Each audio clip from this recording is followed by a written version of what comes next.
આજે તો નવો મોબાઈલ લીધો તો રામ રામ બધાને, કેમ છો બધા? મજામાં જ હશો. તો આજે સવારમાં હું BMW લઈને આવી ગયો મારા મંદિરે દર્શન કરવા માટે. તમે પણ કરી લ્યો. અને પછી મને વિચાર આવતો હતો કે હવે મારે શું કરવું, એટલે મેં પાણી પી લીધું. પાણી પીને હું આવી ગયો ચકવા પાસે, જ્યાં ચણ નાખેલું હતું, અને તમને બતાવી દીધો અમારો ચકવો. તમારે પણ પક્ષીઓ માટે આવી નાની મોટી સેવા કરવી જોઈએ. અને પછી અમે આવી ગયા સાંજે મોબાઈલ લેવા માટે. મોબાઈલ લેવા માટે અમે પહોંચી ગયા હતા બાપા સીતારામ ચોક પાસે જે શોરૂમ આવેલો છે ત્યાં. પછી અમે શોરૂમ ની અંદર આવી ગયા. શોરૂમ ની અંદર પેલો મોબાઈલ જ મને ગમી ગયો, પરંતુ મારું એટલું બજેટ નહોતું, એટલે પછી મેં બીજા મોબાઈલ જોવાનું ચાલુ કરી નાખ્યું. બીજા પણ મસ્ત મજાના મોબાઈલ હતા. પછી મને એક સેમસંગ નો મોબાઈલ ગમી ગયો, એટલે મેં ઈ લેવાનું નક્કી કર્યું અને પછી લઈ લીધો.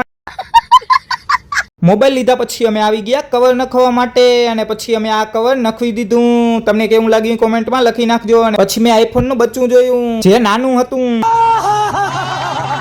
આજ માટે આટલું જ. Bye bye.